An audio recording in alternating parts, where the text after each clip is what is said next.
Yo, so Rek, man, I appreciate you. We appreciate you joining us first and foremost. I know juggling twins and all the rest of the stuff you got going is not easy. So, yeah. Literally, how old are your twins? They're 3.5. And okay. Literally this morning, which I was like, it's funny, I'm going to talk to you guys today, because literally this morning, one of them got possessed by the devil. Like the literal devil. I was like, oh, I thought the devil took, like, he's like self-isolating, being quarantined somewhere. No, he's out here in these streets. Bro, it was rough. It was super rough. But yeah, man, it's, I thought the Terrible Twos was going to be like the pinnacle of like the struggle, but apparently people were like, oh, three-nager, that's a thing, that's a stage. And I was like, three-nager, what is that? That sounds ridiculous. I'm like, I'm not hearing that. And now I'm in it, and I'm like, I understand what the word three-nager means, and it's fucked up out here. It never stops. My daughter is 7, and the other day she had a temper tantrum so bad over the fact that she couldn't get the fake tattoo she wanted, that she screamed so bad that she couldn't, her vocal cords got damaged. Like, wow. She went to school the other day, and I had to tell the teacher, like, she doesn't have coronavirus. She screamed too loud, and her vocal cords are damaged. It's insane. It's insane. It makes you appreciate the relationship you have with your parents in a whole new realm. It like makes you like reconsider who you are. Like it's something that like I used to definitely like be a little bit more dismissive about until I like became a parent 3.5 years ago, and now it's like, okay, I understand. I was judging something that I did. I was judging a playing field I had never even like remotely came close to stepping foot on. You know. I think we're all in the exact same boat. I had told myself my kid is not having any plastic toys. My kid is not eating any processed food. Like no Wi-Fi. I did that. No Wi-Fi. Yeah, no Wi-Fi in their room or whatever. Yeah, that's all fell by the way. Failed. Completely failed. I feel like you, when you have multiple children, it's basically just like a law that you get like the mixed bag. You have to. You're always, no one ever's like, yeah, I have 3 kids, and they're all chill. Like there's always at least one of them that's fucking off the reservation. You know? Yeah. When you go out, now you have a FlyDad FirstBorn diaper bag. Oh, I do. I got it right here. Come on, we already know what time it is. Let's go. Yeah, one time for all. I already seen in the chat, we got like some Wrecking crew members in here, so I want to shout them out because I know Janelli, who says she has a 13-ager. She got the bag, and I know there's a few crew members in here that got the bag as well. And I have like just gonna start it off by saying have gotten virtually no negative feedback on anyone who's copped the bag yet. So. Props to you guys on a solid product so far. Thank you. And I think it's important to like pause here and tell everyone why we started the brand in the first place, because we have really personal reasons. Like I have the honor to be on a live with these fine gentlemen who are fathers, and this is like my reason, right? Like I personally had a really bad experience with my daughter's father, like literally the worst human being that walked the planet. And so this is redemption for me, right? Like being around y'all and seeing that like there's good fathers that really put their kids first is like so much redemption. And the purpose of the brand is to serve fathers like Manny and like Rek, right? Like we want you guys to feel like you're just as important as like all the mothers walking around with their skip hop bags, right? Like you deserve your own stuff. Right? You deserve to still feel good about like your look and your vibe and your fly, like while you're being a dad. So that's really like the point of the brand. It's not just to create a bag. Yeah. And that's the misconception. Well, it's the correct misconception right now, because our only product is a diaper bag. But it's like Paulina said, it's way more. And it isn't like, it's funny because a lot of people see that what we're doing and they're like, oh, they're a bag company. Yeah, they're a bag We're not, company. yeah. Or they're just randomly selling a trinket that happens to be a bag, and they'll get a couple sales on Amazon, and that's pretty much it. Like this couldn't be further from the truth. Like we put everything into this to make this. Like I tell people, and some people laugh, but I'm dead ass serious. I'm like, this is gonna be the illest dad company on the planet. Like there's no other way I can phrase it other than that. And it's vague to a large degree, because what does the illest dad company really mean? We're going to define all of that for y'all over this time. But right now, we've got the diaper bag. And you said something, Rek, that it's really interesting how the dynamics have played themselves out so far. So we've had thank God, we've had over 60 people buy the bag. Several from the Wrecking crew, right? And you mentioned this, and some people have commented, like, we got people buying it that don't fit the demographic that we are intending the bag to be for, which is amazing. Like, we're not trying to exclude anyone, but we're hyper focused on providing this to the dad who cares about their swag, and it's not your prototypical, like, the dad that's just like in the periphery. Like, this dude is about their kids, right? They lean hip hop. They're urban in the fashion and the way they move culturally. And you, like I told you this before, but like, you embody a lot of this stuff because you happen to be a rapper, right? That just happens to be the case. But you're deep in the hip hop game. Culturally speaking, you move in different worlds. So like, you can't necessarily pigeonhole Wreck and be like, yo, he's just an MC or he's just a hip hop head. Because you've got this multifaceted way about you, which to me is like what an urban dad is about. Like, you're not just one thing. You kind of move in different little spheres. And so this bag is a representation of some of the benefits and functionality that matter to us, right? And so when you got somebody like Gianelli, right? Gia. We call her Gia. So she's got a third teenager, what she call it? Yeah, third teenager. Which is wild to me because, like, the bag is not for her. Like, she doesn't need it to carry things for her kid. And she loves the bag from everything you said.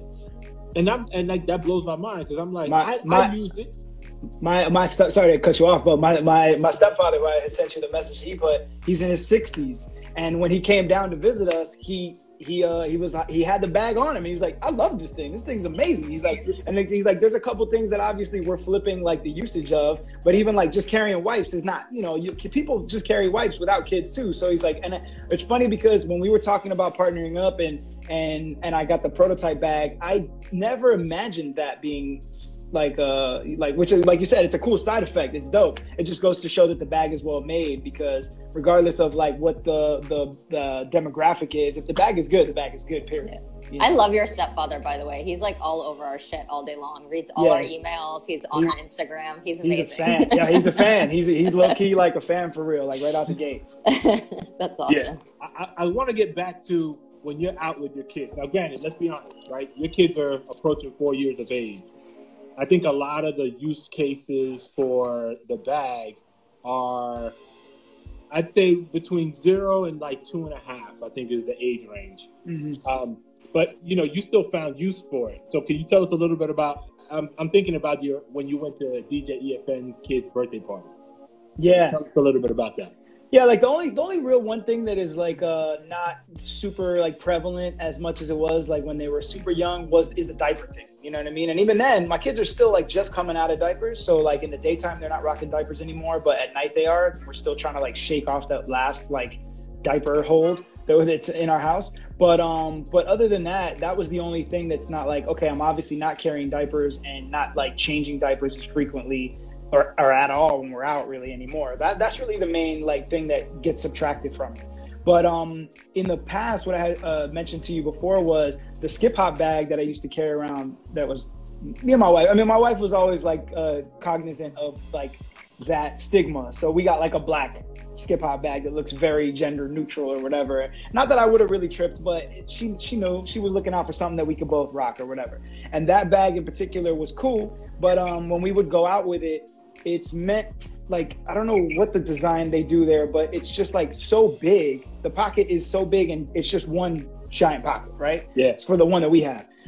So I would often have to rummage through it a lot on the go. And with the kids being as young as they were and having 2 of them and us being first time parents, that was not always like the most ideal situation, because you're trying to like help your one kid here, but then your other kid is going off to do something else. You need to be able to get to those things quick.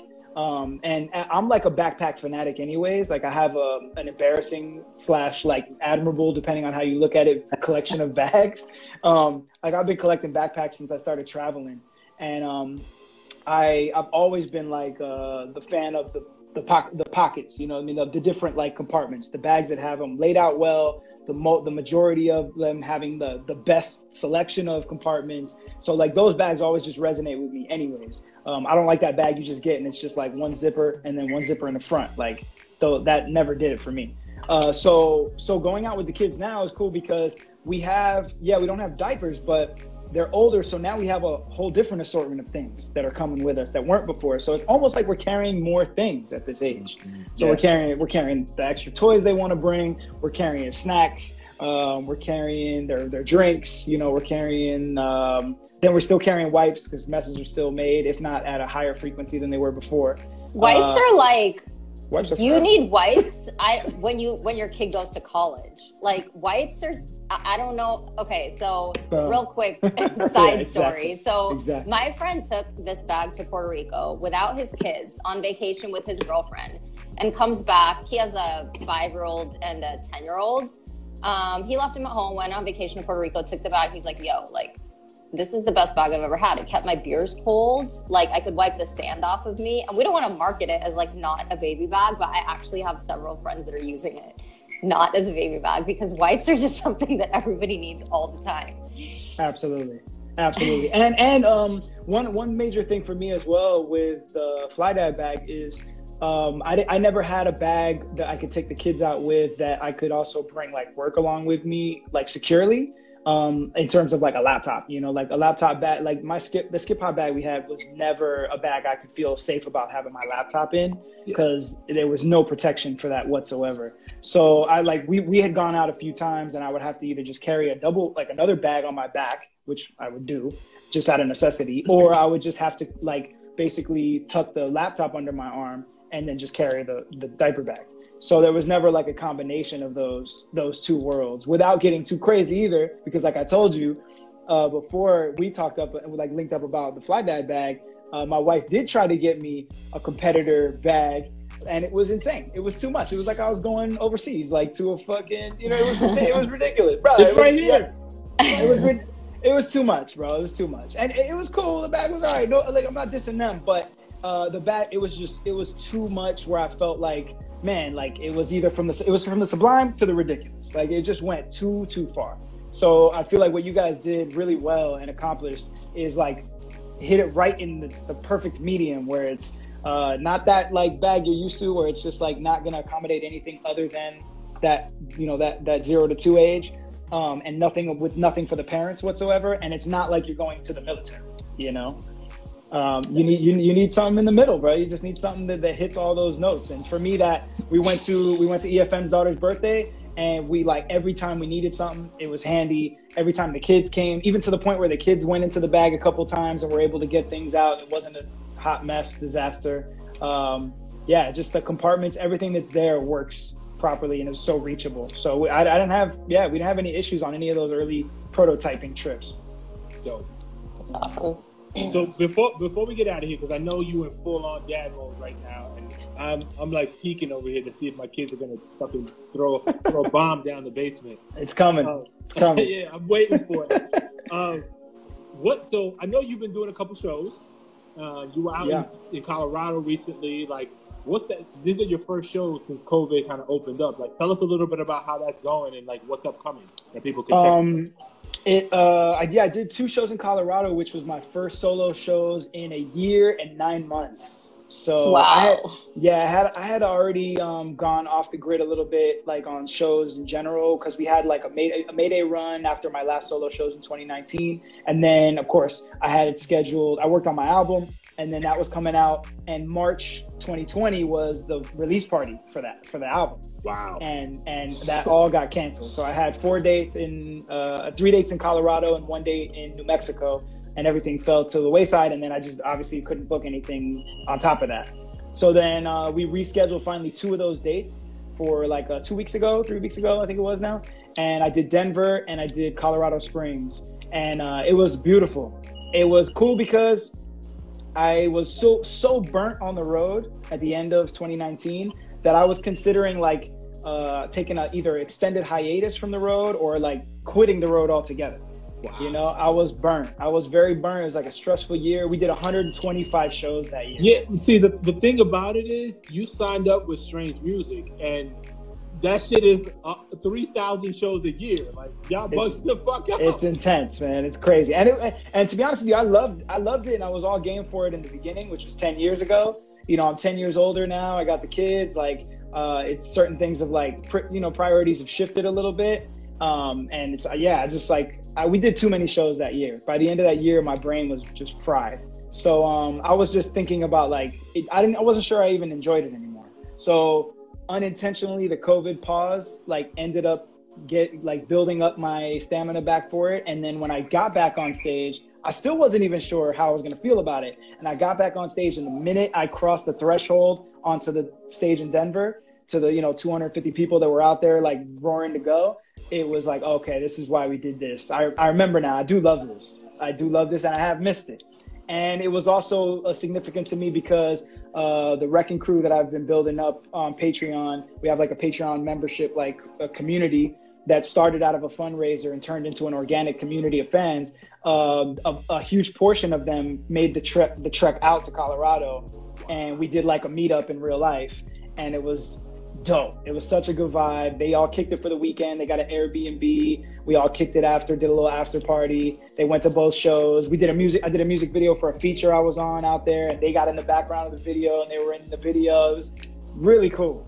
So that was the like most ideal way to like reintroduce like, okay, I'm gonna go back and start doing shows.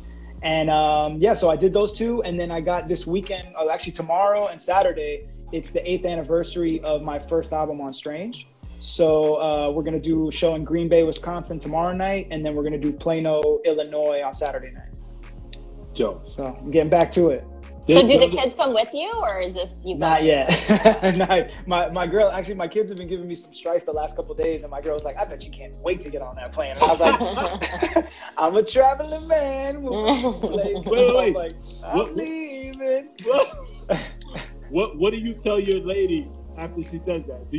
Are you like, hell yeah, or you kind of got to play?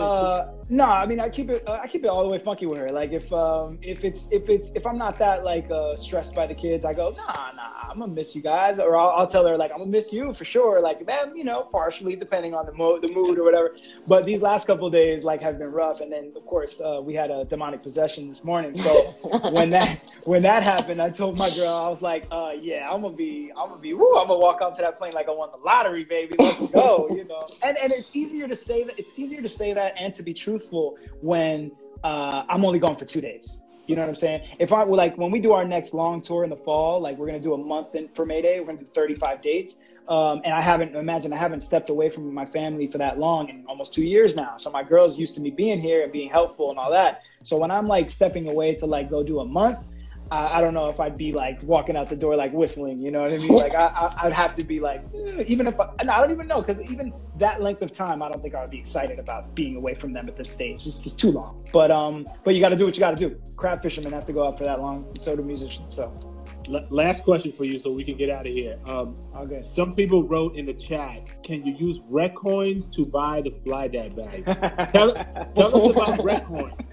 We just launched yesterday. Yeah, I launched a cryptocurrency creator coin. That's it's basically like it's like a sidecar network called Rally that's linked up to the Ethereum network, if you're familiar with Ethereum cryptocurrency. So what it is it's basically like its own marketplace where fans can come in and buy these coins, and the price would fluctuate with normal supply and demand, and then they can redeem them for unlockable experiences, merch, like unreleased material. The sky's the limit, basically. So we just launched it yesterday, and a bunch of the crew got their share, and then I'm giving out to people that have been supporting me on Patreon the last few years. So we're getting it to a place where it's going to be like the currency in our internal community, So, I mean, technically, if I like cop some FlyDad bags and then put them up on like through the page, then yeah, they could buy a FlyDad bag through Wrekonize, you know what I'm saying? Until it's more widely accepted. We're going to have to figure that out, because I'm digging that. That shit sounds fire. Yeah, absolutely. We can do that. Let's get it. All right, Reco. Thank you, bro. I hope to see you in a few weeks. And, enjoy your trip to Green Bay and Illinois, bro. Appreciate it. Nice to meet you, Paulina. Nice to meet you too. Congratulations on the venture. Like, it's super dope. Yeah. I'm super excited to be aligned with you guys. And the bag, like you said, like I already can tell the bag is just like the beginning of what is going to be a beautiful like adventure. And I think, yeah, like there's got to be a FlyDad Rec edition down the line at some point. There's got to be like even like Gia was saying, like even though it's catering to dads, like there might be enough moms that might want to fly mom bag because you guys make them so well. So, you know, I think you guys got a lot of potential to explore, and I'm excited to help in any way I can. Thank you so much. Appreciate you, bro. Likewise. Have a good one. Hey, thank y'all for joining us. Catch y'all on the next one. Peace. Bye. Peace, y'all. Holla.